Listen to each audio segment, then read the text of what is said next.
Silver alert. Don't ignore what's coming. Before June 16, something is happening in the silver market right now that most investors are completely ignoring. And I don't mean a small technical signal, I mean a structural shift, the kind that comes along maybe once or twice in a decade, quietly, building pressure beneath the surface while the financial media is busy talking about something else. The date is June 11, 2026. And if you're not paying attention to silver before June 16, you might be looking back at this week as the moment you wish you had. Stay with me. Because what I'm about to show you is not a prediction, it's a pattern. And patterns don't lie. Here's what we're going to cover in this video. We're going to look at why silver just did something technically that it hasn't done in years.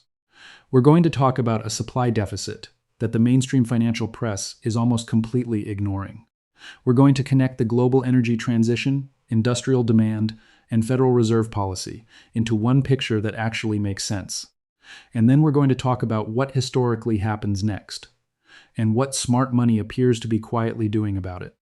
By the end of this video, you're going to understand silver in a way that most retail investors never will. Most people think silver is just gold's cheaper cousin, a backup store of value, a hedge you buy when you're nervous. That's the old narrative. And that narrative is dangerously incomplete, because silver is no longer just a monetary metal. It's becoming something much more powerful.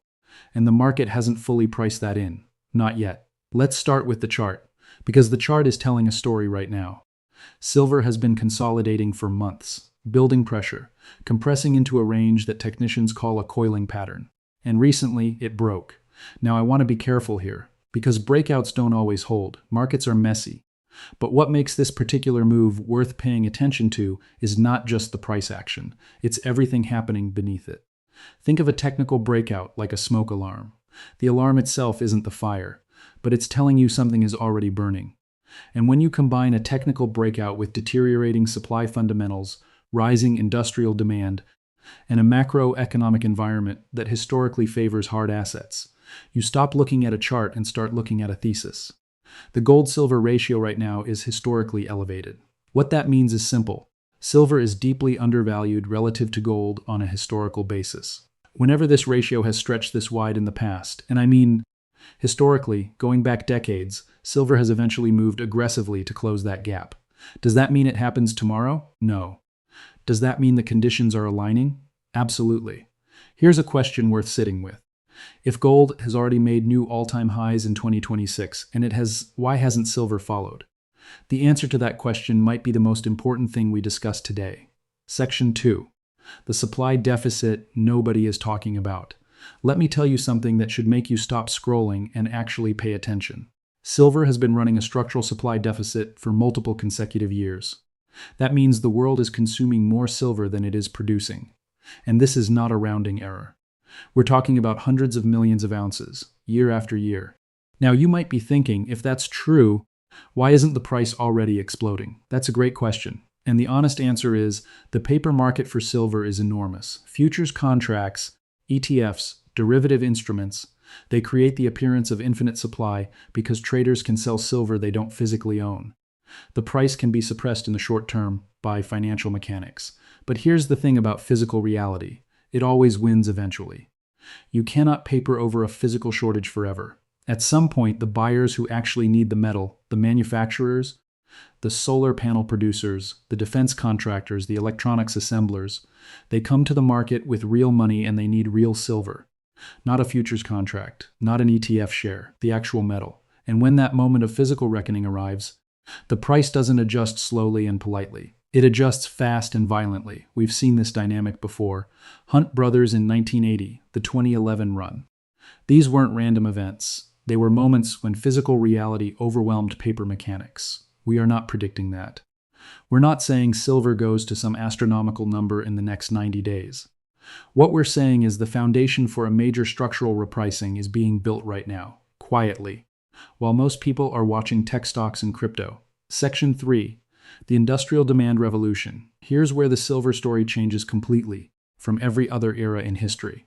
For most of the 20th century, silver demand was driven by two things: jewelry and photography. Photography was actually one of the biggest industrial consumers of silver for decades. Then digital cameras arrived, and silver demand from photography collapsed, A lot of people wrote silver off at that point. Old monetary relic, shrinking industrial use case. Not interesting. They were wrong. Because what replaced photography as a demand driver is something orders of magnitude larger. Something that every government on Earth has committed to. Something that requires silver in quantities the market has never had to supply before. The global energy transition, solar panels, electric vehicles, grid-scale battery storage, defense electronics, 5G infrastructure, artificial intelligence data centers. Every single one of these technologies uses silver. Not because engineers prefer it.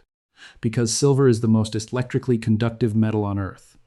And there is no substitute that performs the same way at scale.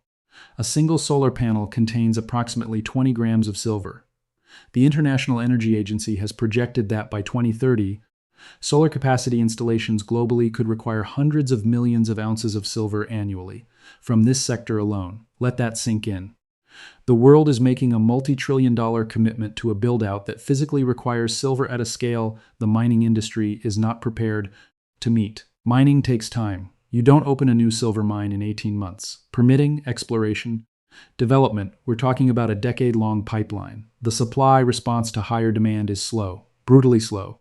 Meanwhile, the demand signal is accelerating. This is not speculation. This is engineering. This is supply chain math. And most retail investors are still thinking about silver as a coin they buy at the local coin shop when they're nervous about the dollar. Section 4. The macroeconomic context. Now let's zoom out, because silver doesn't exist in a vacuum. It lives inside a global macroeconomic system.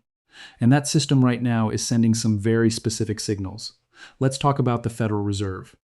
The Fed spent 2022 and 2023 aggressively raising interest rates to fight inflation. Higher rates are traditionally bad for precious metals because they make yield-bearing assets like bonds more attractive by comparison. But here's the thing.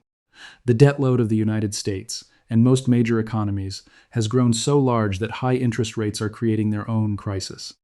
When you have $35 trillion in federal debt and interest rates are elevated, the interest payments alone become catastrophic for the budget. The math is simple and brutal. Governments with massive debt loads cannot afford high interest rates forever. Something has to give. Historically, and this is not opinion, this is history, when governments face the choice between fiscal discipline and currency debasement, they choose debasement every time. Not because they're evil, because the political pain of the alternative is worse. Currency debasement means inflation, and inflation means hard assets, real things with finite supply, with industrial utility, with monetary history, go up in price when measured in the debased currency. Gold has already figured this out. Gold made new all-time highs in 2025 and continued into 2026. The gold market, which is dominated by sovereign wealth funds, central banks, and institutional players who think in decades, that market has already voted. Central banks around the world have been buying gold at the highest rates in recorded history, not because they expect a good quarter, because they are repositioning for a different monetary world. Silver, which historically follows gold with leverage, has not yet made that same institutional move. That gap is either an opportunity or a warning that the thesis is wrong. And when you combine the supply deficit with the industrial demand revolution with the macroeconomic setup, the probability that it's an opportunity keeps climbing. Section 5. Geopolitical dimension. There's one more layer to this that almost nobody is discussing. The geopolitical dimension. The world is fragmenting. The dollar's dominance in global trade, the petrodollar system that has defined the financial order since the 1970s, is under serious and sustained challenge. BRICS nations are actively building alternative payment systems. Trade in commodities is increasingly being settled outside the dollar. This matters for silver for a very specific reason. As nations look to reduce dollar exposure, as central banks diversify away from U.S. treasuries, they are moving toward hard assets. Gold is the obvious first step. Silver is the undervalued cousin waiting in the wings. China, which is simultaneously the world's largest silver consumer for industrial purposes, and a nation aggressively reducing dollar dependence, sits at the intersection of both of these forces. India, the world's largest silver importer by volume, has a middle class that is expanding rapidly and a cultural affinity for precious metals that is structural, not cyclical. These are not marginal demand factors. These are tectonic shifts, long-duration trends that don't reverse easily. Now add to this the defense dimension. Modern weapon systems, satellite communications, electronic warfare, all of this requires silver. As geopolitical tensions drive defense spending to multi-decade highs across Europe, Asia, and the Middle East, the defense sector is adding another demand layer on top of solar, EVs, and data centers. The world is becoming more dangerous, and a more dangerous world consumes more silver. Section 6, the June 16 context. So why June 16? Markets move in cycles. They also move around specific events: Fed meetings, COMEX options expirations, Treasury auctions, economic data releases. The week of June 16, 2026 sits at the intersection of several of these calendar events simultaneously. COMEX silver options positioning into mid-June has historically created volatility windows, where the metal can move sharply in either direction as paper positions are forced to resolve. If the physical market is as tight as the supply data suggests, and if the technical breakout holds, and if the macro environment continues applying pressure on real assets, then this particular window becomes worth watching very carefully. This isn't a guarantee. Nothing in markets is guaranteed, but smart investors don't wait for guarantees. They identify asymmetric setups, situations where the potential upside significantly outweighs the potential downside, and they position accordingly. The setup in silver before June 16 looks asymmetric to a degree that is difficult to ignore. Section 7. What smart money appears to be doing. Let me be clear. I don't have access to what any specific hedge fund or institutional player is doing behind closed doors. Nobody outside those rooms does. But we can watch the data, and the data tells stories. COMEX warehouse silver stocks, the physical silver registered and available for delivery, have been declining. Physical silver ETF flows have been showing increased inflows. Mining stocks, which historically lead the metal by several months, have been showing unusual volume and accumulation patterns. Are these signals perfect? No. Markets are complex and noisy. But when multiple independent indicators start pointing in the same direction simultaneously, the noise starts to look like a pattern. The retail investor looks at silver and sees a chart. The institutional investor looks at silver and sees an undervalued real asset at the intersection of monetary distress and an unprecedented industrial demand supercycle. Those two views will not coexist forever. One of them will be proven right. And historically, when the institutional thesis is this well supported by fundamentals, the retail investor is the one who adjusts. Here's where we land. Silver in June 2026 sits at a rare convergence point. A technical breakout, a multi-year supply deficit, an industrial demand revolution driven by the energy transition, a macroeconomic environment where currency debasement is the path of least political resistance, a geopolitical fragmentation that is pushing sovereign wealth and central bank money toward hard assets, and a calendar event window that creates volatility opportunity before June 16. None of these factors alone would be enough to make a compelling case. All of them together? That's a different conversation entirely. The question I want to leave you with is this.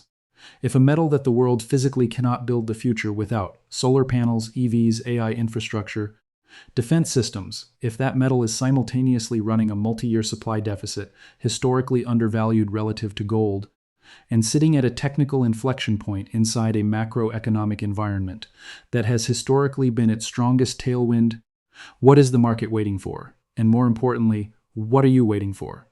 The crowd will figure this out eventually. They always do. The question is whether you're positioned before they arrive or after. Do your own research. Understand your own risk tolerance. Talk to a qualified financial advisor before making any investment decisions. But don't let this moment pass without at least understanding what's happening.